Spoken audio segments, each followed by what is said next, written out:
Mi nombre es Manso Jonathan, docente en Ciencias de la Educación, y bueno, nuestro grupo estuvo analizando la cuestión de la autoridad, de cómo era, entre comillas, construida o dada, mejor dicho, en el tiempo pasado, en base, digamos, a cuestiones sociales, un título, el respaldo por ciertas autoridades, y cómo hoy en día todo eso ha cambiado. O sea, un título o una institución no te brinda esa autoridad.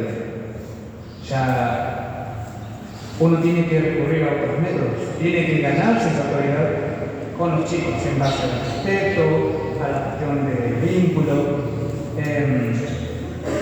¿Algunos testimonios, aspectos del video? Sí, la cuestión de la palabra, el hablar, el no recurrir a la violencia. Por ejemplo, ¿quién de los participantes resonó más en ese sentido, ¿no? Porque hay Pablo Minó, que es historiador, pone en lugar la perspectiva histórica, ¿no? Él está ahí como profesor de estos estudiantes de formación docente y va al museo y les muestra los distintos objetos. Bueno, ese testimonio nos sirve para comparar cómo era manejada la cuestión de autoridad, entre comillas, antes y cómo se fue modificando durante el paso del tiempo. Hoy es totalmente algo diferente, es impensable recurrir a esos métodos hoy en día. Después también estuvimos analizando lo que plantea Darío de Sanjay sobre la autoridad y de generar interés en el otro. ¿Qué palabra usa que no es habitual, ¿no? Inspirar. Qué interesante esa idea, ¿sí? ¿No? ¿Alguien quiere decir algo? Bueno, me quedo con eso de la inspiración. Si es que los docentes inspiramos, ¿por qué? No sé, ¿alguien lo tomó?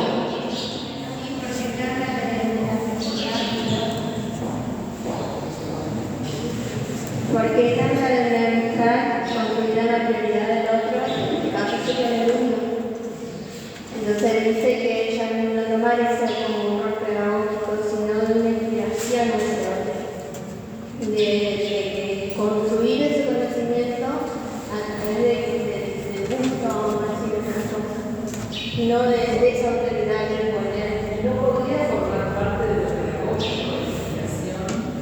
Y sí, porque uno, como usted al principio planteaba, esas formas,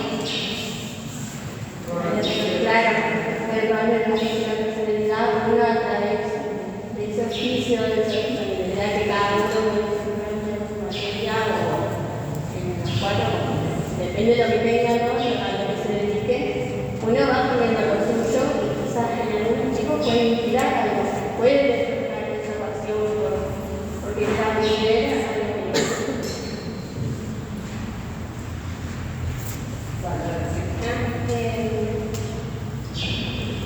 bueno, los primeros testimonios hablan mucho de que la autoridad se trata así de que sea exigente, pero de que no se exceda el límite del respeto, ¿no?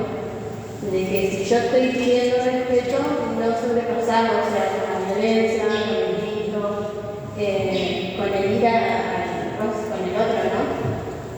Como la violencia, un poquito, ese juego que va de, yo le comentaba a las chicas, en ese tema de la institución de trabajo, el charlar, el hablar, pero que ellos vean también en mí que yo soy la autoridad de nosotros. Yo con una escuela, va a la casa, tenemos mucha problemática. Tratamos de sacar un pedagógico, todo, pero también tenemos otra demanda social que nos demanda. Y por ahí, en una escuela primaria, los chicos de 8 a 7 para todo el día.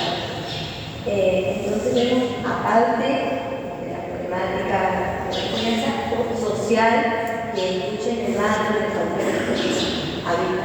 Y por eso decía que también, yo trabajo en la educación para afuera, se llama cargo de la niña, se no hay una buena cabeza que conmigo, que me está ayudando, me está acompañando, tampoco comunicado que tenemos muchas demandas, muchísimas demandas, personas muy chicos, pero tengo que trabajar en conjunto, en red, porque ellos, por ahí nosotros decíamos, bueno, se votaron nada, hicieron esto, ya como que aguantamos todo, bueno, y ellos se ponen, cuando pueden agarrar la situación de la comunidad acá, se ponen más porque la escuela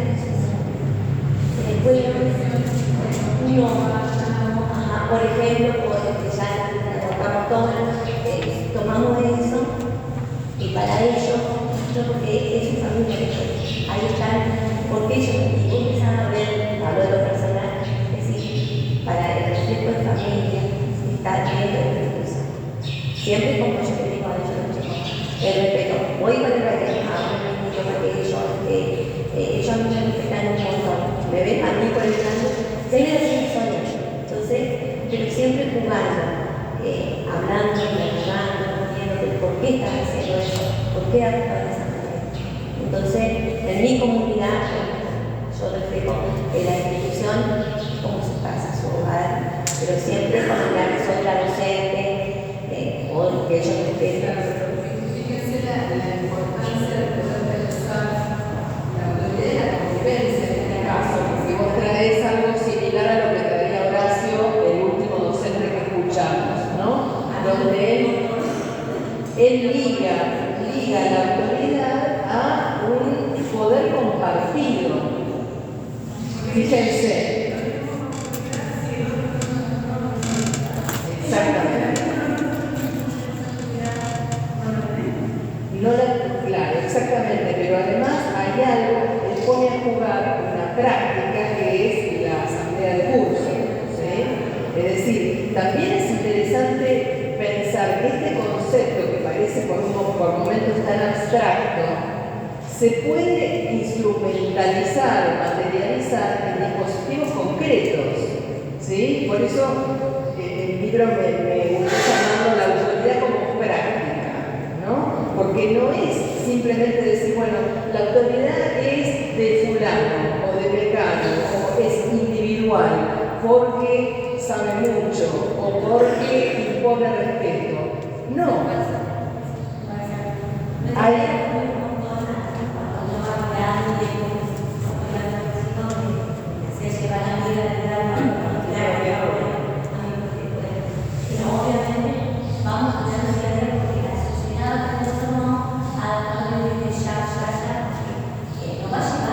Claro, ahora en tu relato es muy interesante esto de pensar que la sanción, si querés, porque efectivamente la Ley de Convivencia Nacional lo que dice es, bueno, la sanción tiene que existir, pero tiene que tener un fin educativo, no un castigo, ¿sí? Probablemente para cualquier estudiante, pero para estos estudiantes suspenderlos, que no vayan, es un castigo, es una pena, ¿no? Y en un sentido de afectar, de afectación de una experiencia que probablemente van a la escuela y se portan mal, pero no dejan de ir. Exactamente. El punto es, bueno, ¿qué pone el límite? Porque, o sea, no resignamos la idea de que determinadas formas de estar con el otro requieren un límite. ¿Querías decir algo?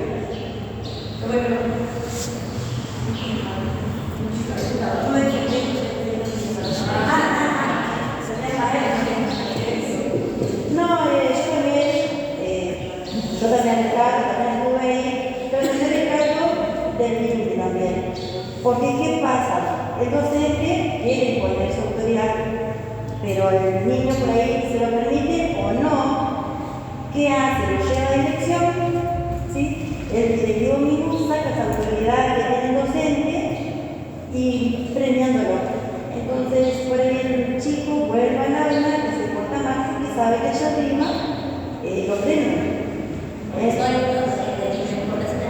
Claro, por eso yo decía que importante es eso, la cabeza es fundamental. ¿Sí? Por más que nosotros le pongamos queramos, voluntad, ¿sí? Pero muchas veces no podemos. Sí, por ahí pasa por ahí. Buenos días. Por ahí pasa que cuando hablamos de autoridad hablamos de equipo. Ya pensar una autoridad como una decisión unilateral, por ahí nos pone en una situación como la que describía cuando hacíamos las ideas. Y por ahí también hablábamos con los chicos, por ahí nosotros mismos, cuando llega el nuevo a la escuela, por ahí le vamos imponiendo cosas que la escuela ya no tiene como algo culturalmente incorporado y no dejamos que el otro venga con su impronta o su innovación también a nosotros cultivarnos. La autoridad por ahí en el gesto, en el ademán, en cómo te trato, porque si me tratás bien, no es necesario que me digas yo soy el director, yo todo el día, no es necesario. Es necesario que cuando tenga que, en la función que esté desempeñando en la escuela, la desempeñe de manera responsable y equitativa, democrática. Entonces, por ahí pasa la autoridad. No tan como que el director debe, todos debemos. La escuela somos todos. Ese es un tema que se...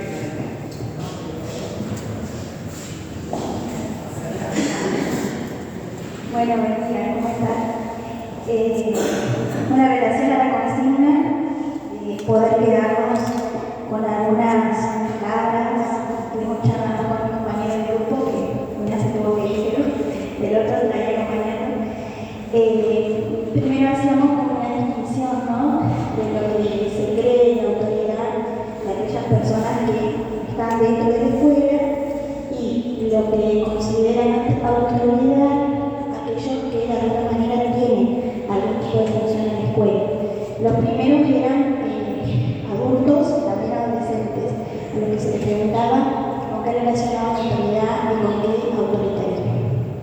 Y en esas primeras concepciones como que podemos ver, bueno, qué es lo que la sociedad piensa, ¿no?, de esta autoridad pedagógica, porque se le preguntaba puntualmente la autoridad de un maestro.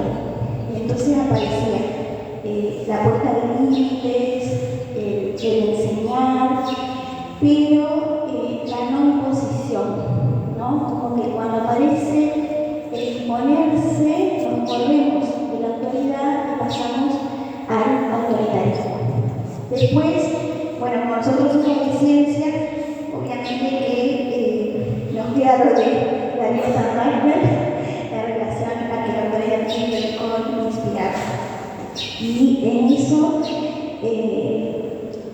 en esa inspiración también con lo que no tiene que ver con lo contrapuesto, digamos, a la autoridad, que sería el autoritarismo y el poder como tener un control total de mí mismo y de los otros. Porque ahí Darío refiere, ¿no?, como que es un constante redefinirnos a nosotros mismos y alejarnos de esa idea de superioridad y de que estamos totalmente como acabados, ¿no? Que de alguna manera nosotros decíamos, bueno, la autoridad en este caso se convierte en una construcción con el otro constante, hace que vivamos en la incertidumbre. El maestro de antes, cuando refería todo lo de Pablo Muñoz, el historiador de la educación, mostraba todos los objetos que se usaban en esa primera escuela, ¿no? Y entonces el maestro tenía una seguridad, es decir, si este chico se porta mal, yo le tengo que pegar con esto. Si este chico no responde lo que este libro me dice que tiene que responder, entonces está expulsado de la escuela. No había como una seguridad total. ¿Qué hacer si pasa esto? ¿Qué hacer si pasa lo otro? Hoy nos encontramos como en un lugar de incertidumbre. ¿Qué hago? Porque viene un otro que es diferente, que me interpela, que no es el pájaro que yo pensaba que iba a salir del huevo. Capaz que sale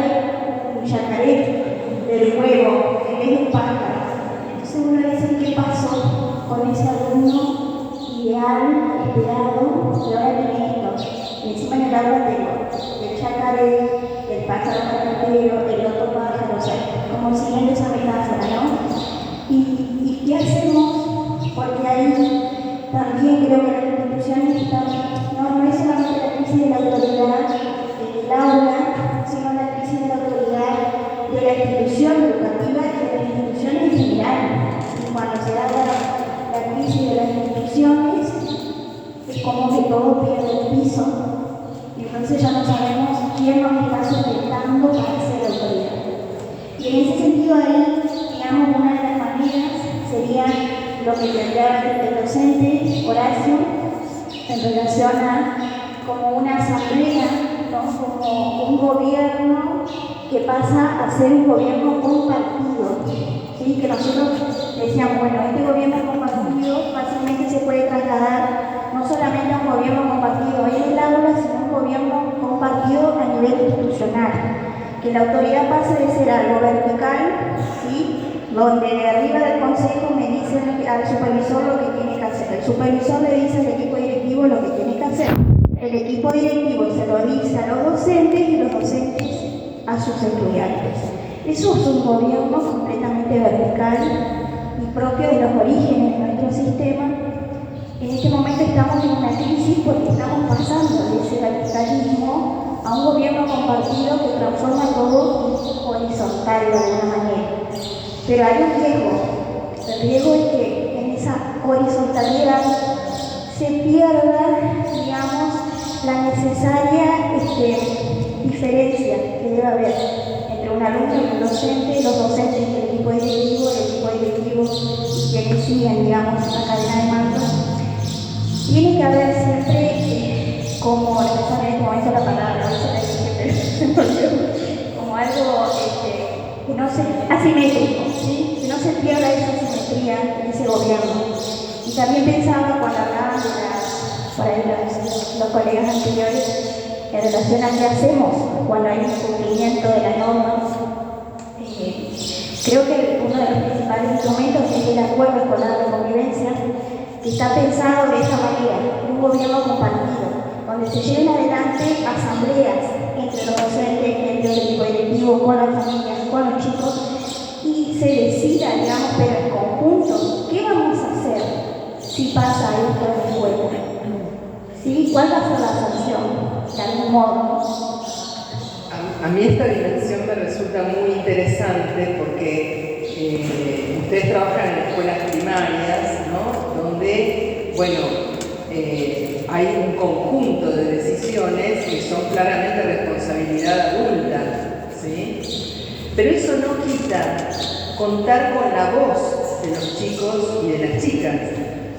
Es decir, que yo tome una decisión porque a mí me corresponde, ¿no? Por ser directiva o por ser docente, no elimina la voz del otro, que yo tengo que poder darle lugar. Es decir, nosotros desde el 2006 tenemos una ley de protección de derechos de niños, niñas y adolescentes que dice que ellos son sujetos de derecho. Un sujeto de derecho es alguien que tiene voz. Es decir, que tiene el derecho a ser escuchado y esa voz incorporada en todo caso a mis decisiones.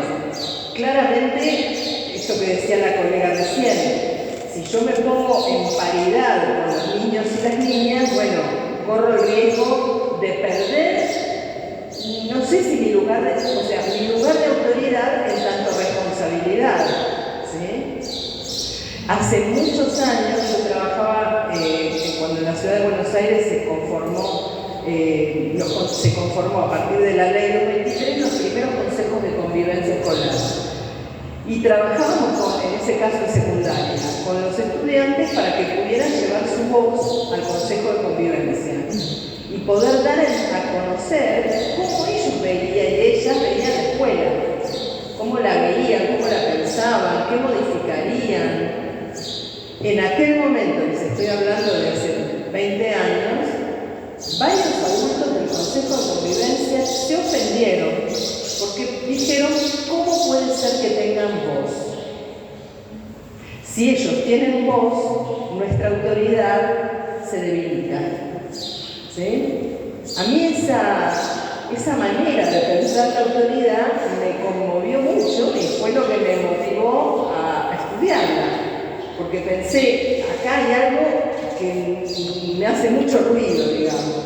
¿Cómo puede ser que si el otro habla, piensa tal vez distinto, o como pasa, ¿no?, con los chicos, trae una voz que no me entra del todo en lo que yo pienso, ¿cómo puede ser que esa voz vulnere mi autoridad? Es al revés, ¿no? Escuchar, dar la palabra, armar espacios donde ellos puedan expresarse, fortalecen mi autoridad.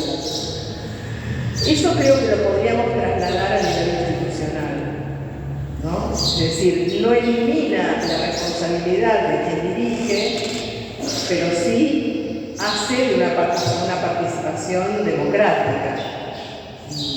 Ahí hay una dimensión institucional, claramente institucional, que me parece que es muy interesante de poner a jugar en este seminario.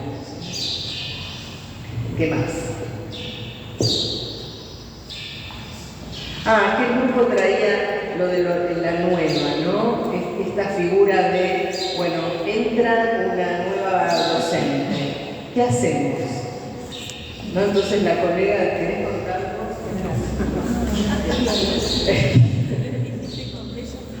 Tomo yo tu voz. ¿Puedo?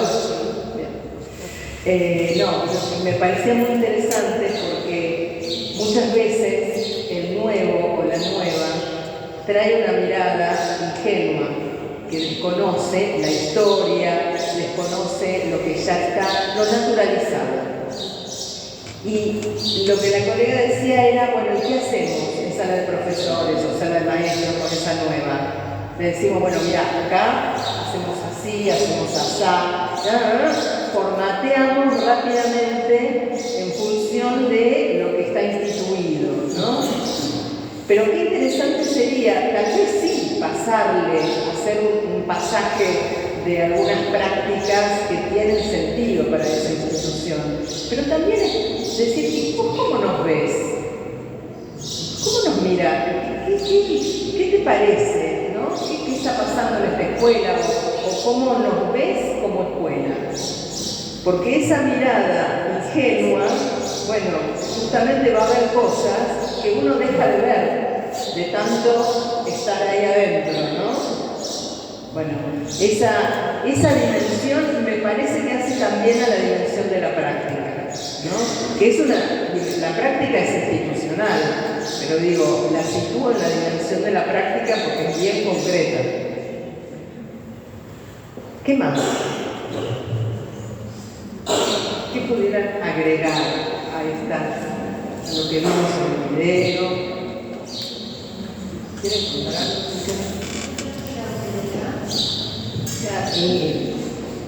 Lo veo, por ejemplo, en decir, bueno, a ver, para mí, ¿qué me inspira? O sea, ver al otro que tiene autoridad y el respeto, que sabe de lo que está hablando, que busca resolver esas situaciones, que respeta también lo que dice el otro, ¿sí? Estos consensos que hace con los demás. O sea, entonces a mí me inspira esa persona y digo, esta persona tiene autoridad. O sea, yo respeto esa autoridad porque también siento que me respeta. Que sabe, que conoce las normativas, que conoce las distintas cuestiones, que conoce su institución, que sabe cómo son sus maestros,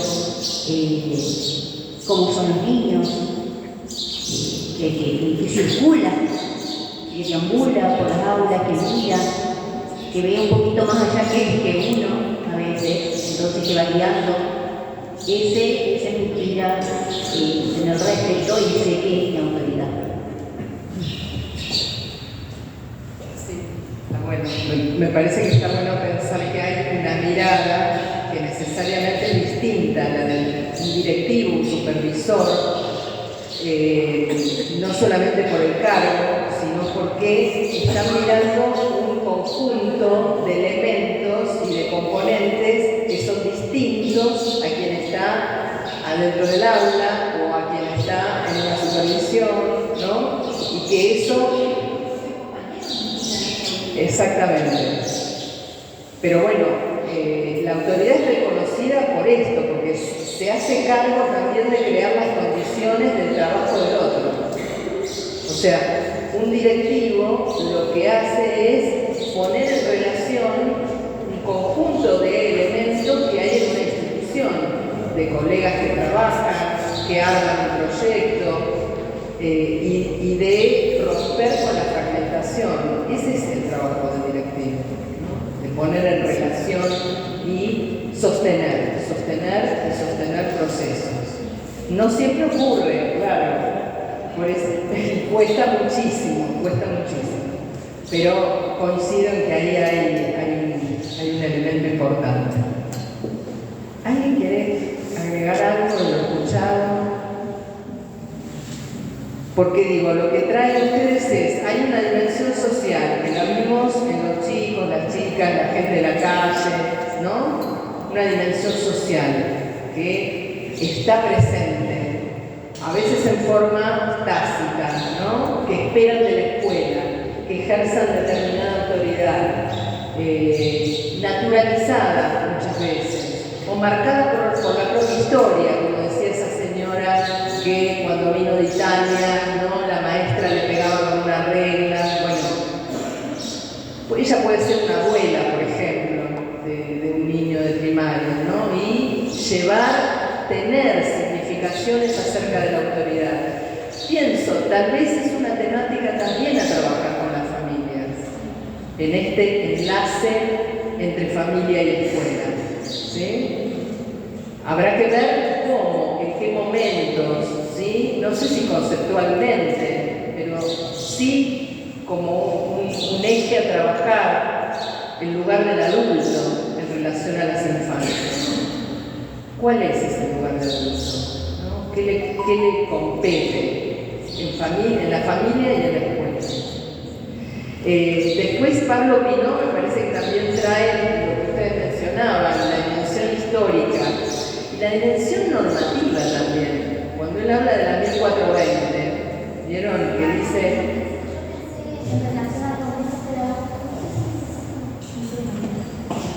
¿Me escuchas?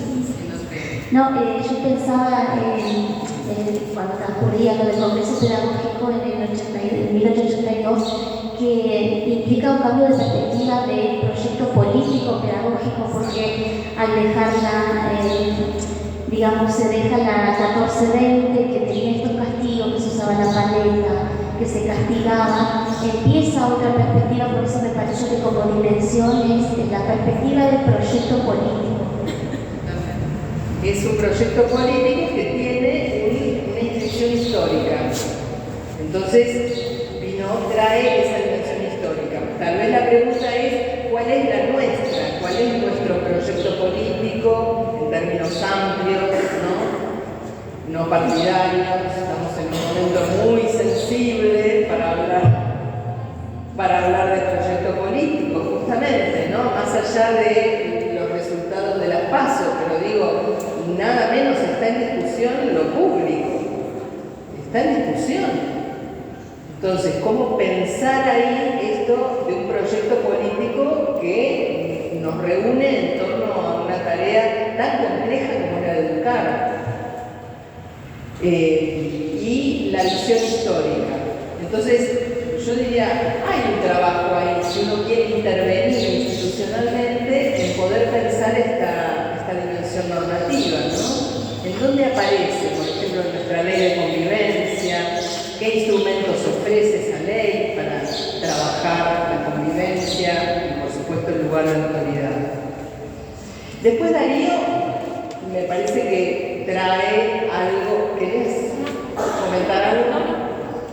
Darío me parece que trae, desde su perspectiva filosófica, una visión también de la práctica, ¿no? Y de una posición. ¿Qué posición asumimos? ¿No? También aquel grupo decía, y la autoridad es muy difícil porque hay muchos egos. Es que justamente la autoridad pedagógica no se trata de egos, se trata de un trabajo colectivo. Entonces, ¿qué implica de poner ese narcisismo que pareciera...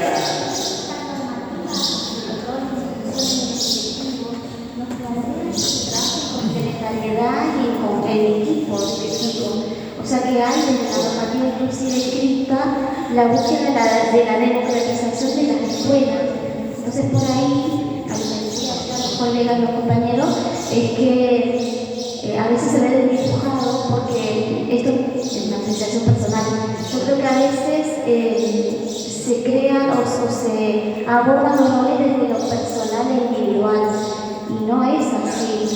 Yo, si escribo una circular, como, no sé, supongamos cargo directivo en una escuela, no es algo que yo, Rita, pide. Se solicita tal cosa porque tiene un objetivo pedagógico. Entonces es poder pensar desde ese lugar y salirnos de lo personal, porque incluso la normativa lo plantea. Es complejo, pero exactamente. La autoridad no es personal, estamos ejerciéndola, la encarnamos temporariamente, en nombre de un proyecto, ¿cierto? Y bueno, y Horacio Cárdenas, como maestro, narra su experiencia, ¿no? Muy vinculada a la cuestión de la convivencia. Entonces ahí me parece que vieron como las dimensiones como si fueran distintas capas de la cebolla que entornan o abrazan a ese lugar de autoridad que decimos que es tan complejo. Yo quisiera ir concluyendo con una propuesta, ¿sí? que les va a quedar pendiente para el encuentro sincrónico del 27 de septiembre, que tenemos un encuentro sincrónico. Y donde lo que les propongo es que hagan un relato de una situación, de una experiencia que implique escenas cotidianas de la escuela, de la propia práctica o de colegas en torno a la enseñanza, y que, bueno, va a poner en juego miradas sobre la escuela y sobre las infancias. La idea es que armen una narración en primera persona. Esto está en el aula, esta consigna. Un relato que sea singular de cada uno y que refleje, bueno, este lugar de autoridad del que estamos hablando. Para enriquecer en la narrativa lo que les mencioné antes, hay diferentes textos que pueden acompañar, que si ustedes los leen antes de escribir, me parece que va a enriquecer la escritura, ¿sí? Y bueno, en ese encuentro sincrónico lo que vamos a hacer es compartir algunas de esas escenas, escuchar de parte de ustedes que las relaten y hacer un análisis entre todos en relación a lo que los colegas están narrando. Porque el trabajo final va a tener que ver más con una idea de generar o de diseñar como una especie de borrador de práctica o de dispositivo, si ustedes quieren, en términos de institucionales. Y me quería despedir con un pequeño relato de una directora de escuela que se llama Teresa Punta. ¿La conocen? Su libro, voy a subir al aula algunos de sus relatos de este libro que se llama Señales de Vida, que es muy hermoso, donde ella cuenta cómo transformó, cómo fue transformando, no ella sola, ¿no? Pero ella con el equipo directivo su escuela, y dice, ¿cuándo empezaron? Nos pregunta, ¿qué cambiamos? ¿Cómo fue que fuimos cambiando? ¿Qué éramos? ¿Qué somos? ¿Cómo es que lo fuimos pensando? Fueron sucediendo cosas, nos fueron sucediendo, y en ese suceder devinimos. Sucedió otra escuela y seguramente otras sucederán. Ya sabemos que no es muy novedoso, pero por ejemplo, en vez de cantar Aurora, cantábamos Sube, en una bella versión de Mercedes Sosa cada mañana al izar la bandera. Y nos aplaudíamos al final, como dándonos ánimo, como deseándonos belleza en el encuentro que acababa de empezar. Y nos contábamos las noticias que teníamos, lo que nos rebalsaba de ganas de salirse del cuerpo. Mi papá tiene un auto nuevo, tengo un perrito, mi mamá empezó a trabajar, nació mi hermanita y entonces aplaudíamos otra vez. Las noticias de primera hacían nacer un aplauso diferente. El aplauso decía con su intensidad si esa era una noticia de primera. Casi nunca el aplauso nacía de me compraron tal cosa. Las noticias de primera son casi siempre de la piel. Mi papá y mi mamá se separaron, dijo Mauro. Hubo un silencio denso. Entonces él preguntó, ¿no es una noticia de primera? Y un compañero empezó a aplaudir y vino el aplauso de todos para darle ánimo a Mauro, para ofrecernos como compañía en el tránsito que él empezaba y en el cual ya estábamos muchos. Y se armó sentada de charla. 8:40 de la mañana y todos los chicos ahí con sus mochilas hablando de una noticia de primera que pedía paso inmediatamente y que no podía esperar. Chicos de 5, 6, 9, 11 años pensando modos de transitar mejor una situación que nos acontece. La escuela me conmueve. Está ahí sentada, muy oronda, hablando de que los papás de Mauro se están separando. Tere, que es un proceso.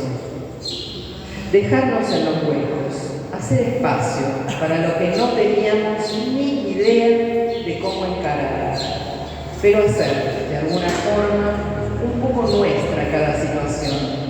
Que cada cosa que pase por el cuerpo, que en la escuela nos pase por el cuerpo. Muchos chicos, muchos adultos, muchas diferencias. El sistema, el edificio, los nombramientos, los horarios, el currículum, las dietas, las normativas, las licencias, los asuetos, las partidas, la documentación, las reuniones, todo nos era dado. Había una forma predeterminada, un modo, una manera ya prevista, y también había un ojo atentamente dispuesto a ver cómo lo hacíamos. Se me puebla la memoria de imágenes de esos nacimientos, de esas búsquedas por construir continentes capaces de alojar las formas diversas y asistemáticas de nuestros chicos, de sus historias y de nuestro equipo. Aprendimos a tejer. Empezó primer grado Rocío, la hijita de Malén, que nació mientras Malén era alumna nuestra.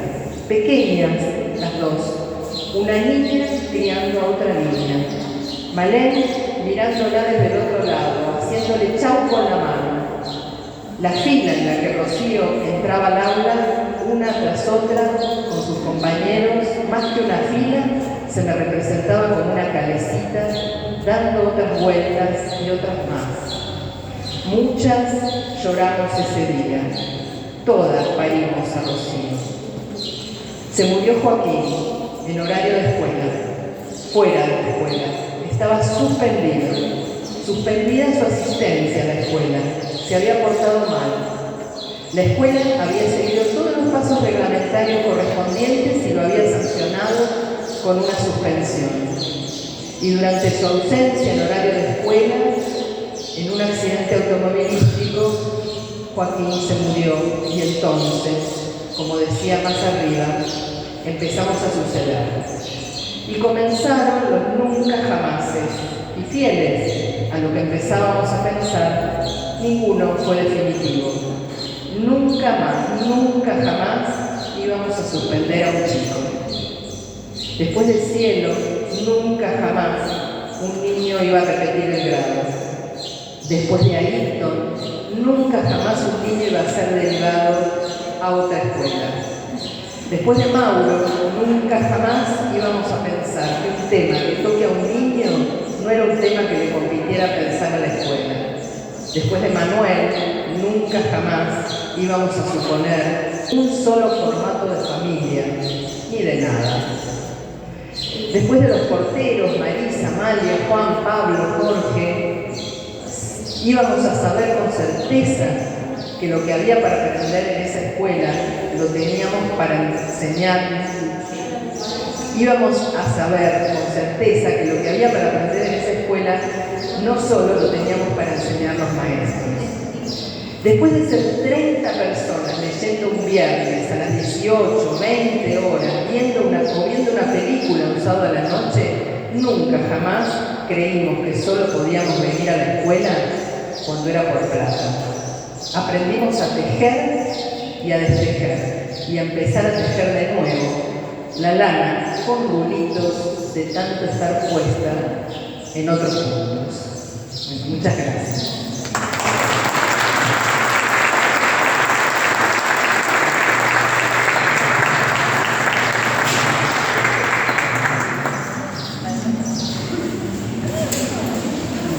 Bueno, nos vemos el 27 de